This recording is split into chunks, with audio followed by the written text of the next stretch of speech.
시편 146편부터 150편은 할렐루야로 시작해서 이 할렐루야로 끝나는 할렐루야 시입니다. 그리고 특별히 오늘 함께 읽었던 이 148편은 창조의 찬양 시로도 알려져 있죠. 우리가 시편의 구조를 다 알 필요는 없지만 그래도 우리가 시편 150편, 146편부터 150편은 특징이 할렐루야로 시작해서 할렐루야로 끝난다.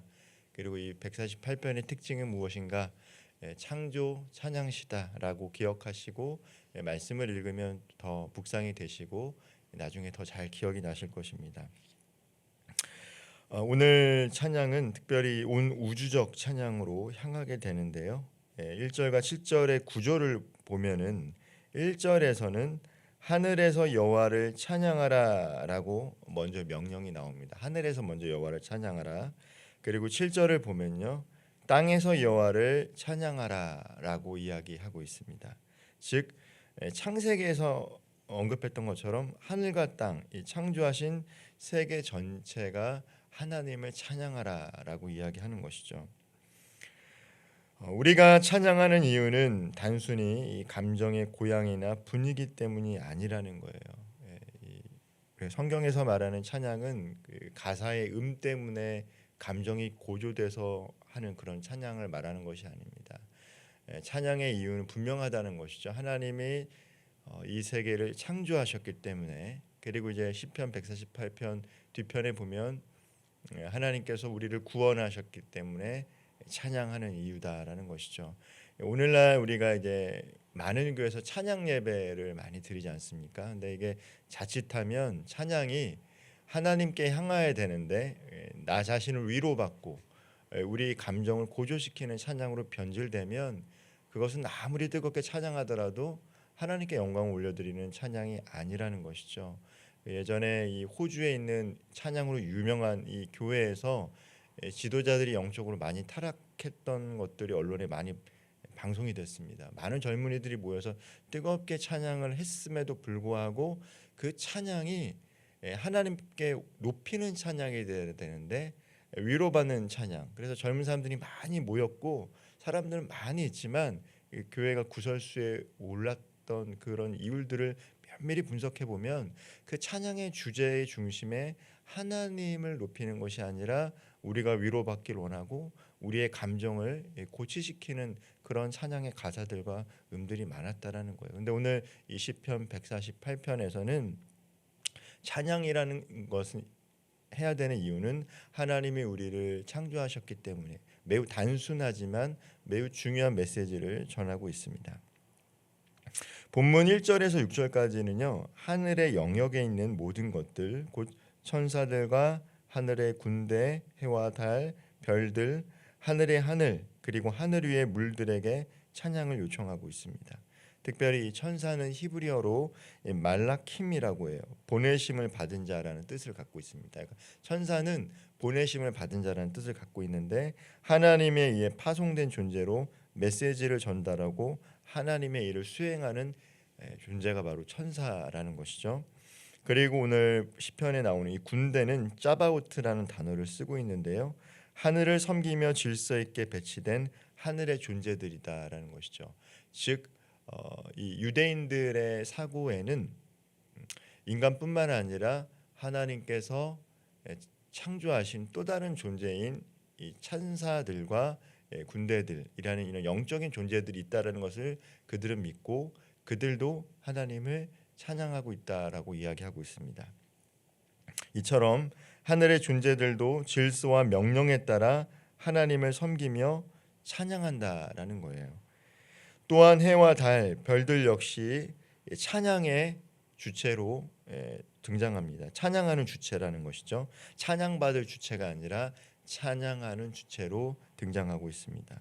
매우 인상적이죠. 왜냐하면 이 시편이 쓰여질 당시 고대 근동에서 해와 달과 별들은 신격화된 존재예요. 인간이 찬양해야 될 대상이라고 생각을 했는데 오늘 함께 읽었던 이 시편에서 해와 달과 별은 그들이 하나님을 찬양하는 존재로 묘사되었다는 것입니다. 하나님을 예배하는 피조물일 뿐이다라고 이야기하고 있어요. 창세기 1장에서도 하나님은 해와 달을 큰 광명체로 별들을 작은 빛들로 만드셨습니다. 그러므로 이 피조물들은 오직 하나님만을 높이며 찬양하는 존재라는 사실을 선포하고 있는 거예요. 또 오늘 시편 기자는 5절에서 이렇게 말씀하고 있습니다. 그것들이 여호와의 이름을 찬양함은 그가 명령하심으로 지음을 받았음이라. 피조물이 찬양해야 하는 이유는 단 한 가지입니다. 하나님께서 그들을 지으셨기 때문이에요. 그분의 말씀이 있었고 그 말씀에 순종하여 생명이 태어났습니다. 해와 달이 빛나는 것도 별들이 제자리를 지키는 것도 모두 하나님의 말씀 때문입니다. 그 말씀은 영원히 변하지 않습니다. 하나님의 말씀으로 지어진 이 세계는 그분의 질서 안에 있게 되며 그분의 명령은 지금도 유효합니다. 그리고 우리가 이 세상 가운데 살아가는 이유도 동일합니다. 우리 또한 하나님을 찬양하기 위해 부름받은 존재, 지음받은 존재다라는 것이죠. 찬양이라는 것은 선택이 아니라 피조물의 정체성이다라는 것을 오늘 시편 148편 기자는 계속해서 고백을 하고 있는 거예요. 이제 본문은 7절부터는 하늘에서 벗어나 땅으로 향하고 있습니다. 7절 이하에서는 바다의 짐승들, 불과 우박, 눈과 안개, 바람, 산과 언덕, 나무들, 짐승들, 마침내 사람들까지 등장합니다. 창세기 1장을 떠올리면 돼요. 자연의 요소들 하나하나가 언급되며 모든 것이 하나님을 찬양하도록 초청받고 있습니다. 예배는 감정을 가진 사람만 드리는 것이 아니다라는 것을 이야기하는 거예요. 이것을 통해서 이야기하는 것은 뭐냐면 모든 피조 세계가 하나님을 찬양한다라는 것이죠. 구원이 인간만 받는 것이 아닙니다. 로마서 8장을 보면 하나님의 알들이 올 때 온 피조 세계가 고대한다는 것처럼 하나님의 구원은 인간뿐만 아니라 이 세계를 구원하시기 위함이에요. 그리고 찬양하는 존재는 인간뿐만이 아니라 하나님이 창조하신 모든 세계가 하나님을 창조하고 있다라고 시편 기자는 고백을 하고 있습니다. 바람도 찬양하고 산도 찬양하며 새들도 찬양합니다. 우리는 찬양을 소리와 악기로 생각하지만 오늘 이 시편을 자세히 묵상하다 보면요, 우리 존재의 본질은 그냥 하나님을 찬양하도록 지음받았다라는 거예요. 예배 시간에 우리의 목소리로 찬양하는 것만이 찬양이 아니다라는 것을 이야기하고 있는 것입니다. 그렇게 마지막으로 모든 사람들에게도 찬양이 요청되고 있어요. 왕들, 백성들, 고관들, 재판관들, 남자와 여자, 노인과 아이들까지 모든 계층과 세대를 초월한 찬양에 대한 명령을 시편 기자가 하고 있습니다. 어떤 사람도 어떤 인생도 하나님을 찬양하는 데서 죄될 수 없다라는 것이죠. 하나님께서 창조된 모든 인생이 바로 찬양하도록 부르셨기 때문입니다.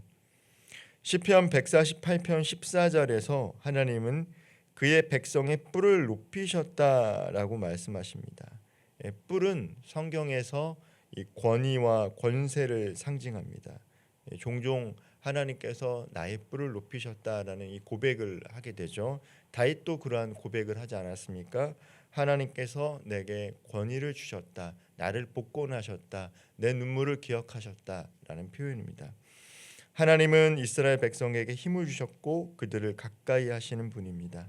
이제 찬양은 이스라엘 곧 하나님의 언약 백성의 입술과 삶으로 응답되어야 합니다. 찬양도 찬양이지만 은혜를 입은 우리는 더 깊은 찬양을 할 수 있어야 한다라는 것이죠. 특별히 창조주 하나님만이 아니라 구원자 하나님을 아는 우리는 그분의 이름을 더욱 높여야 합니다. 예수 그리스도로 말미암아 하나님께서 우리를 창조하셨다 뿐만 아니라 구원자이심을 고백하는 우리는 창조를 넘어 구원을 찬양하도록 선택받고 부르심을 입은 자들이라는 것이죠. 오늘 하루를 시작하는 이 시간 성도님들은 무엇으로 하나님을 찬양하시겠습니까? 하나님께서 우리의 삶을 창조하시고 그분의 뜻 가운데 존재하게 하셨음을 기억한다면 우리는 숨쉬는 그 자체로 하나님을 찬양할 수 있어야 됩니다. 우리가 특정한 장소와 특정한 시간에서 우리의 입술로 찬양하는 것도 중요하지만 우리가 늘 삶을 살아가면서 하나님을 높일 수 있는 삶을 살아야 한다는 것이죠. 오늘도 우리의 발걸음이, 우리의 말과 행동이 하나님의 이름을 온전히 높임으로 창조주 하나님, 나의 구원자 되시는 하나님만을 찬양하며 그것으로 만족하며 기뻐하는 복된 하루 되시기를 주님의 이름으로 축원드립니다. 기도하겠습니다. 사랑의 하나님 아버지, 하늘과 땅 모든 피조물이 주님의 이름을 찬양하게 하심에 감사드립니다.